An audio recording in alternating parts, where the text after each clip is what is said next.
They want to go quick with Hogan to the rack and one. Flush, chucks it up, it's caught! Dagger! Oh, she's gonna hit the gas. What I want, boom! Howdy, partners. Welcome back for Season 2, Episode 8 of White Noise Sports with Tanner White. Last week, I reviewed my NFL first-round mock draft results, which were quite decent, I thought, all things considered. I want to reiterate, of the 32 guys that I mocked in the first round, at least somewhere, 26 of them actually ended up being first-round picks. That was pretty cool. Then I recapped and predicted just a couple of things from each first-round NBA playoff series and finished with the latest Mike Trout injury scare. What else is new? I have things I want to accomplish every week, and I have things that I actually get to. Often, those are not the same things. Still, when it comes close to recording time, I gotta pick some things and run with them. Enough formalities, here we are. The NBA playoffs are now all the way into the second round, and they are positively beautiful. Down to 8 of 30 teams, and probably not exactly the 8 teams that people were expecting. The Warriors took down the 2-seed Rockets 103-89, and it was the Curry and Buddy Hield show for one of the first times. Hield hit 9 out of 11 threes in that game. Steph scored 14 in the fourth quarter, and the big three might have become a big four there when you lump in Draymond Green. Super impressive for a 7th seed to take down a 2. A little asterisk that it was this year's Rockets, who were not your typical 2 seed. They're not particularly loaded, and they're very young. The Nuggets and Clippers went to 7 games, and that final game also ended in a blowout, 120-101. James Harden disappeared as usual. The Pistons pushed the Knicks to 6 games, but they got out-talented. Those were the ones that were still in doubt after last episode, but all those series have now wrapped up. I'm going to throw my blindfold on, as I do, and predict the rest of the NBA's second round. Are we going to see any sweeps? As hysterical as it would be to say that the Pacers could pull it off over the Cavaliers, remember that it took an incredibly cold, game-winning step-back 3 from Tyrese Halliburton after he intentionally missed a free throw down 2. That whole sequence of events was insanely unlikely, and for anybody that didn't see it live, I'll probably link a clip on YouTube of that in the description. Still, it's a 2-0 hole that the Cavs are in, and I've said how many times that they're my pick to win the finals. I'm not even sure that I want to roll that back. You know, I'm going to double down and say that the Cavs pull off the reverse sweep and win this in 6. They've been punched in the face once. Then there was that miracle with Halliburton. More importantly than anything for the Cavs, they've been playing without their number 2 scorer and playmaker Darius Garland with a hand injury, Evan Mobley, their top big, who won Defensive Player of the Year, and DeAndre Hunter, a 17-point scorer in the regular season. Their injury luck was insane, is what I'm getting at. But if all 3 of those guys can come back, well, they'll live. Donovan Mitchell scored 48 points in that game, too. He shot 21 free throws, had 4 steals. He can carry this team whenever necessary. It's just, boy, you need somebody out of that trio that's missing to come back real soon. The Cavs have been 3rd in finals odds according to most sports books recently. But if they can get to the conference finals, I like to think it would be a coin flip between them and, well, I want to say Boston, but we assume that the Celtics are going to get there. That starts to get a little bit hazy too. So I'm still believing here in Cleveland we'll go Cavs in 6, and let's talk about the Celtics and Knicks. Ooh, this series didn't start the way it should have either on paper. Boston also started off in a 2-0 hole. I could not and never would have predicted that. They've been the best three-point shooting team over the last 2 years, no secret. It's the singular thing that made them champions last year, and now they're all looking for answers. They have shot exactly 25% in back-to-back games from 3 and averaged under 100 points with one of those games going into overtime. It was an incredible play that they lost Game 2 on. Made free throw, put New York up 1 with 12.7 left. Then Jason Tatum drives left, and boy, this was a weird play. I presumed that he would either go all the way to the rim and, take a layup, try and draw a foul, or take a tough fadeaway jumper, but he got kind of caught in between, and then Mikal Bridges knocked it out of his hands, and I think it was officially scored a steal, and Bridges did a great job of just throwing it up to the front court right after, and time ran out. Any way you slice it, Boston has given up double-digit leads in both games to an inferior team, and they cannot buy one of those 3 balls that they've been living on. I'm now going to flip what I thought about this series early on. I'm going to say Knicks in 5. The next 2 games are in New York. Boston is probably too good, probably too balanced to get swept, but it looks more grim for them than any other team. Over in the Western Conference, I wish it were the Wild Wild West, but it's not. It's still the Thunder and then everybody else, in my opinion, like it has been from October 24th on when they kicked off their regular season. They set the record for largest average margin of victory. You've probably heard that one. They have the presumptive MVP, Shai Gilgeous-Alexander. They won 16 more games than the 2 seed. I just don't think there's any contest still. Even OKC was not invincible, though, because upsets are just the thing that's happening right now. They did lose Game 1 to the Nuggets on Aaron Gordon's second buzzer beater of the playoffs, this time a three-pointer. And also, Jokic had 42 points and 22 rebounds. Literally nothing short of an effort like that could help Denver to win even one game in this series, in my opinion, let alone the whole thing. OKC babied them in Game 2 with the highest scoring half in the history of the NBA playoffs, 87 points in the first half of that one.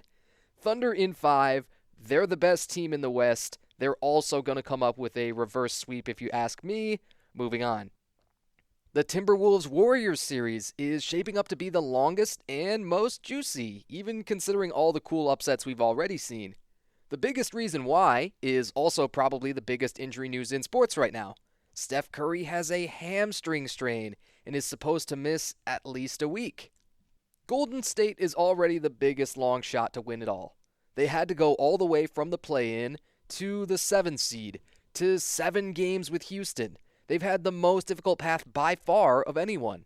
Now we're really going to learn if playoff Jimmy Butler is everything that the Warriors extended him $110 million over 2 years for. The Wolves throttled the Lakers in the paint on both sides of the ball. They're the most physical team left in the whole playoffs. They're also the biggest team and the only one that consistently plays 2 7-footers on the floor at once with Karl Anthony Towns and Rudy Gobert. That lineup killed the Lakers, who went small throughout the series, and it's probably going to hurt the Warriors too. I think this series just might go 7 games too, meaning whoever wins this series is probably going to be too exhausted going into the conference finals, and they're going to lose at that point. I'll close my eyes, flip a coin, and say Warriors in 7, just because you never bet against a Steve Kerr coach team in the playoffs. He still has his main core. They add Jimmy Butler in there. Yes, you've subtracted Klay Thompson, but the Warriors, this is just their time of year. So, those are all the predictions for the NBA's second round. You know, I love history, and I love sports. So, when history is made in sports, it always feels like it's teed up nicely for me to bring it onto the show. My gritty Detroit Tigers, they have made plenty of history with the kind of start that they're off to. As I record today, they're actually playing a doubleheader in Colorado, and they were 23-13 heading into that.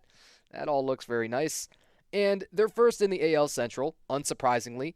And as I'm recording, they're probably still first in team ERA and starters ERA in the American League. But one of the less sung heroes of this Tigers team, who made the All-Star team last year but probably needs more national recognition, Riley Green, set a record that I could not believe. And I honestly did not believe it at all. It just totally sounded false. That was in a game against the Angels last week. Let's talk about it. In the 9th inning of a game on Friday the 2nd, the Tigers were in an admittedly boring 1-1 game in Anaheim against the Angels. That happens. Kenley Jansen, the closer with the 4th most career saves and by far the active save leader, he comes in to try and get it to the bottom of the inning unscathed. Instead, he was scathed in pretty much every way imaginable. First batter up versus Kenley Jansen. The first home run of the inning was a fastball, or more accurately, kind of a meatball, at 92 middle. Riley Green, boom, first home run. Honestly, it didn't get out by much, but they all count the same. Second batter up in the inning, Colt Keith. 0-2, hanging slider on the outside half, and he goes to left center as a left-handed hitter. That was the most impressive home run of the whole inning to me. Then a few batters later, after finally getting a couple of outs, Javi Baez of all people. Where do I start with him? But he goes down the left field line and hits a 2-run homer, giving him a home run in 3 straight games. Literal insanity. Jansen gets yanked after getting nuked 3 times, leaving it 5-1. But after a couple more guys reach against the next reliever, Jake Eder, Riley Green comes up again and gets himself a hanging slider at 84 this time, middle in, for the fated second home run of the 9th inning. Chills. The only player in Major League history to hit 2 home runs in the 9th inning. It still doesn't sound right, but it's Riley Green. Only 2 other Tigers had ever hit 2 home runs in 1 inning. You just rarely get the chance to send at least 10 to the plate for this to even have a chance at happening, right? For one guy to have 2 at-bats in the inning. Think about everything else that has to happen too. If you do get the chance, that is, you get 2 at-bats in the inning, you have to have already hit that first homer, then everyone else has to keep the line moving enough to get it back to you. So it's obviously easiest to do if the guy gunning for the 2 home runs is the leadoff batter of the inning. And the other 2 Tigers to do this, by the way, were not Hall of Famer Maglio Ordonez and, of course, obvious Hall of Famer Al Kaline. Hilariously, Riley Green was also just sort of coming out of a 1-for-32 streak from mid-April, and he had just had a 2-homer game on Monday the 28th. So it seems like that slump is broken. No one else in the roughly 180-year history of professional baseball had ever done this. I just want to reiterate. Barry Bonds hit that magical number 762 and never did it. Albert Pujols had 4 games with 3 home runs and never did it. I just read that Mookie Betts has 6 different games hitting 3 home runs, tied with Sammy Sosa for the most all time. That's insane. You know what I mean? From a smaller guy who isn't even in our minds kind of the quintessential power hitter, but he is tied for the most 3 home run games of all time with Sammy Sosa. Still, none of those guys ever did this. They never hit 2 home runs in the 9th inning. Not Babe Ruth, not Mark McGwire, not Ted Williams, no one. Riley Green of the gritty Detroit Tigers pulled it off. This team rocks, and this game rocks. Always awesome when I get to talk about my team. Now, a quick, somewhat surprising NFL trade. I wish it were a quarterback because there are still so many quarterback questions to be answered. But the one we heard about on Wednesday was, I don't want to call him a star wide receiver, but I should respect his talent. I know a lot of other people do, and he's always put great flashes on tape, but just hasn't strung together awesome full seasons. The Steelers traded George Pickens and a 2026 6th-round pick for a 2026 3rd-rounder and a 2027 5th-rounder. If I remember right, Devontae Adams was traded to the Jets for a 3rd-rounder. He's the comparison or the benchmark that I've been comparing other receiver trades to because many of them have seemed super skewed to me. What might the Cowboys get out of George Pickens, though? See, that's a really tough question to answer because the Steelers never got the best out of him either, and he would have a similar situation in either location. I'll explain. The upsides have always been there going back to his days in college at Georgia. So have the fights, the ejections, the benchings, and general chaotic nature. He gets a fine every couple of weeks. He's involved in every little dust-up. Whenever 2 players are kind of squabbling at the end of the play, you're like, I presume he's one of them.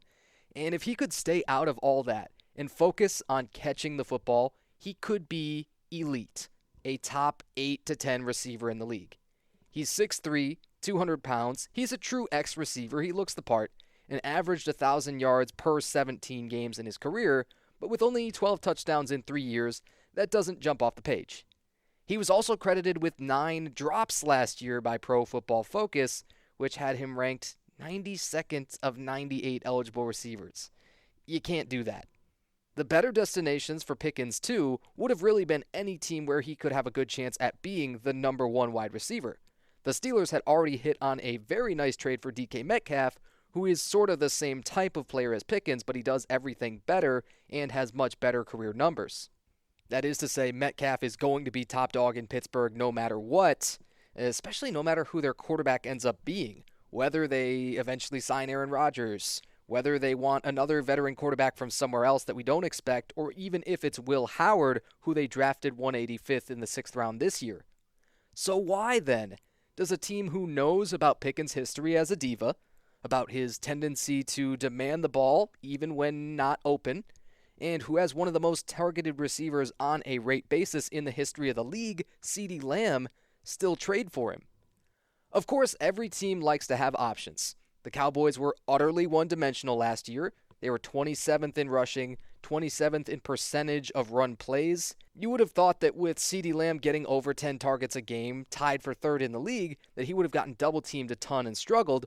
Well, he got double-teamed plenty and actually missed the last couple of weeks with injuries, but he still finished with over 100 receptions plus almost 1,200 yards. That's just how good he is.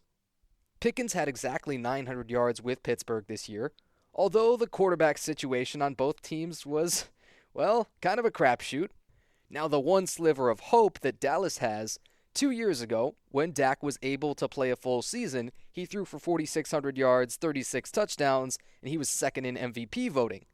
Also, Dak does throw a pretty good deep ball. I have really been on tape often saying that he is just not the guy with them. They're never going to win, the big games. They're never going to get to the conference championships and the Super Bowl and all that. But the talent is still undeniable. We hope, if he can come back from the latest injury from last year. Pickens led the league in yards per catch in 2023 with over 18. Again, he is a quintessential X. If CeeDee Lamb can play even more in the slot, get really good matchups, and Pickens can draw a ton of coverage and run clearouts, it sounds great on paper.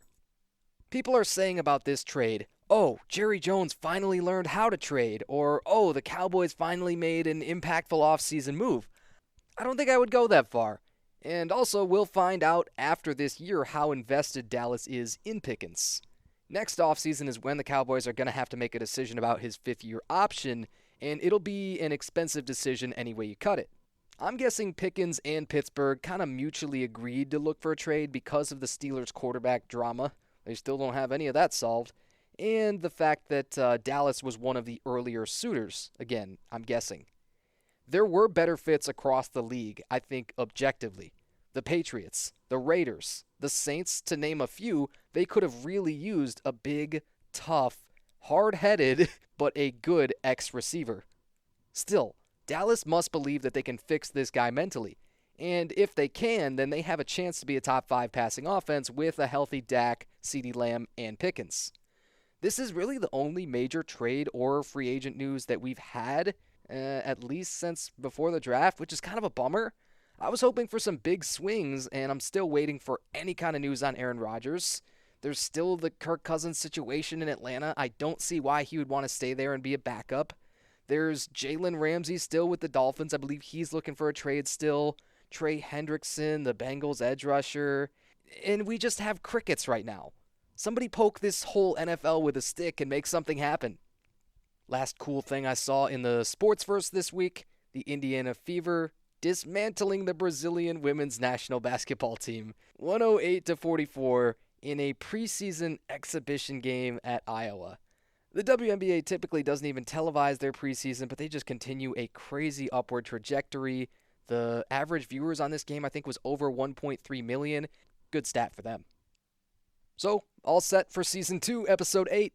I have a lot of cool things coming up in the next couple weeks. Starting with this Saturday, I'm announcing a powerlifting meet for the first time.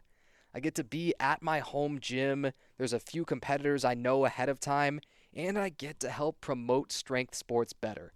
I've watched some state and some national level meets that just use an internal camera mic. That's so insane to me. It's almost kind of an insult, and I always think to myself, well, I know I could just go and do this so much better and probably for cheaper than who they were going to bring in.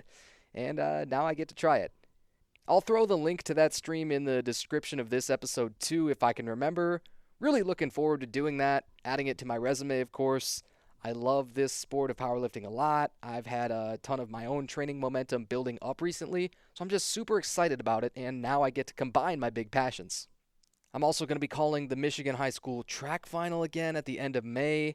I did that last year as well. Some high school baseball, some this and that like I always do.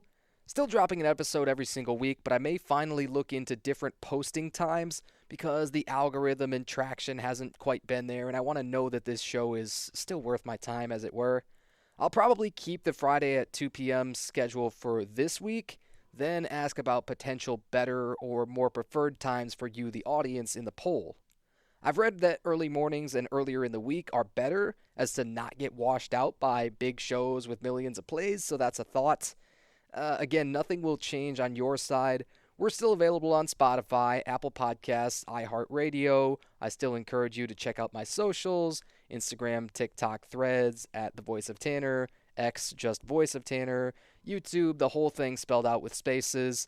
If you like the episode, like the episode. You know what I mean? And of course, comment and share to all of your friends, family, people you meet on the street. This has been Season 2, Episode 8 of White Noise Sports with Tanner White. Thanks for joining me.